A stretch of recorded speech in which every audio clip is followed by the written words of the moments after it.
Pangit naman ito. Pangit kasi ganun. Ay, galing na siya.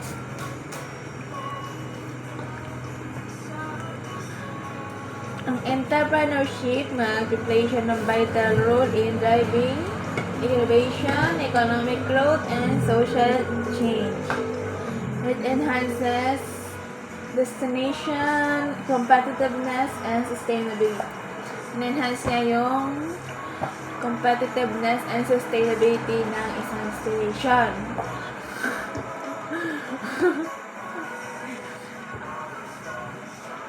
Tapos, by filling service gaps and improving tourist experience.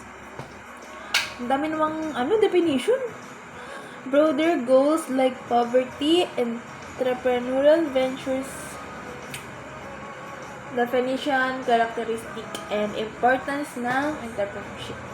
Yung definition niya, kailan nagka-create siya and nagmamanage ng innovative business venture.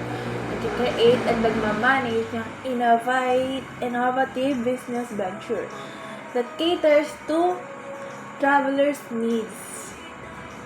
Nagka-create at nagmamanage ng nagka-create at nagmamanage yun na innovative business venture na nakikater sa mga needs ng travelers through unique service, experience, and technology. Sa pamamagitan ng unique service, experience, at technology.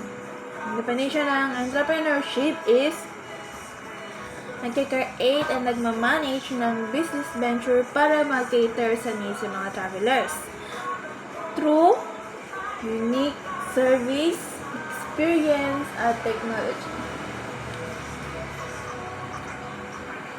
Characteristic ng entrepreneurship in tourism and hospitality, dapat creativity, adaptability, market awareness para makarespond agad sa shifting trends ng external challenges.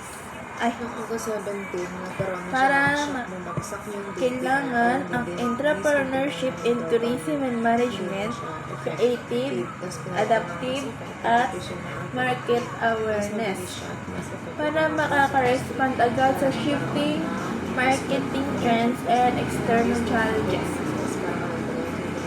Ang importance niya is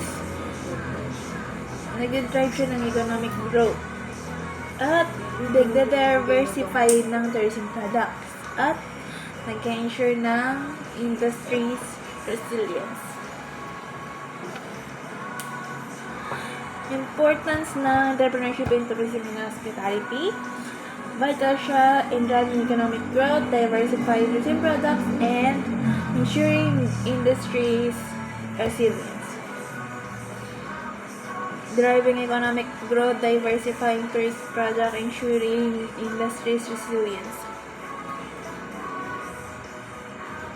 Interrelationship between small and medium enterprise. SME. Small and medium enterprise.